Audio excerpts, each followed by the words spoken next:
Қайырлы күн оқырмандар, бүгін біздер ең оңай жасалатын печенье пісіретін боламыз. Алдымен құрамдарымен танысып алайық. Бізге ұн, разрыхитель, ванилин немесе ванильный сахар және уақ құм шекер, бір жұмыртқа, ММДеміз және ерітілген сары май қолданатын боламыз. Кеттік, бірге жасап көрейік. Алдымен майымызды бөлме температурасында жұмсақ болып тұрған майымызды өлшеп аламыз. Ерітіп дайындап аламыз және оның үстіне өлшенген құм шекерімізді саламыз. Одан кейін жұмыртқамызды саламыз. Осы май мен құм шекердің үстіне жұмыртқамызды салып,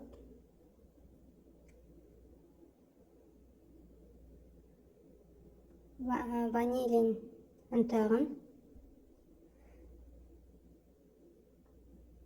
немесе ванильный сахар салуға болады. Сосын разрыхителімізді салып, венчикпен немесе миксермен соғып аламыз. Әбден майымыз ерігенше, шекермен майымыз араласып, бір келкі болғанша миксермен соғып аламыз. Немесе қол венчигімен де араластырып соғып алсаңыздар болады. Дайын болған массамыздың үстіне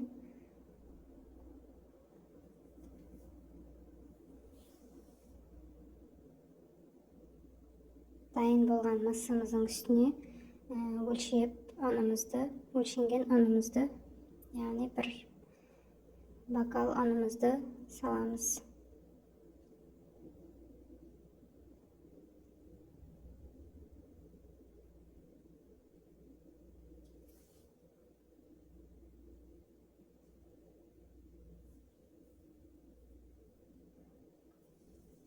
Және де екінші бокалымызды да өлшеп саламыз.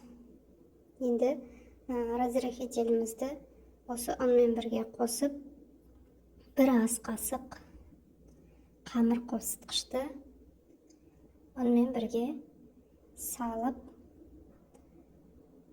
тестімізді араластыратын боламыз.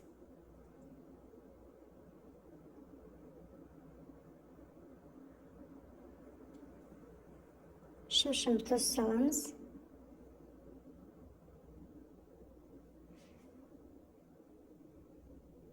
Енді қамырымызды илейміз.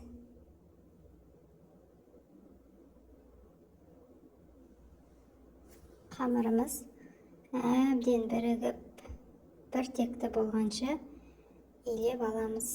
Барлығы осылай бірігіп, жұмсақ қамыр пайда болады. Қамырымыздың шетінен қолымызбен үзіп алып, арнайы дөңгелетіп, алақанымызбен дөңгелетіп, форма жасап, противенімізге орналастыра береміз. Бұл жерде пешімізді қыздырып қоямыз. Қызып тұрған пешке салатын боламыз. Сондықтан алдын ала пешті қыздырып қоямыз. Осылай печеньемізді противенге бір келкі етіп орналастыра береміз. Осы жерде ММДемізді үстіне әсемдеп қоятын боламыз. Яғни саусақпен басып, тестінің үстіне, печеньеміздің тестісінің үстіне кіргізіп, ММДеміздерді әдемелеп, өз қалауларыңызша орналастырамыз.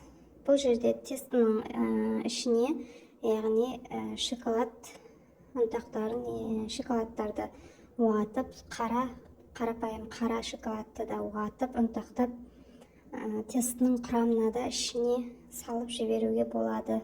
Өз қалауларыңызша, егер шоколадты тәтті печенье болсын десеңіздер, қамырдың құрамына да шоколад қосып және MM'демізді бетіне әсемдеп салсаңыздар болады.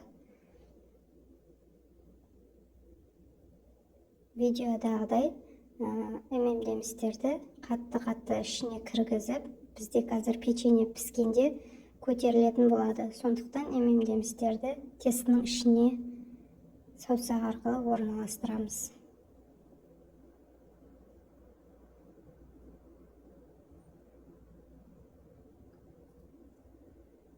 Бұл печеньені үй жағдайында кез келген оқушы балада пісіре алатын өте оңай, құрамы да өте қарапайым пісірілетін печенье.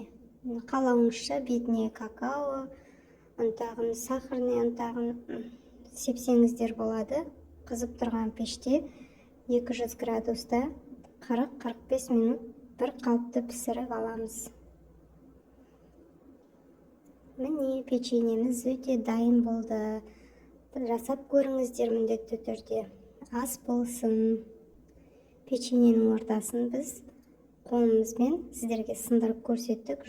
Жұмсақ шаймен өте керемет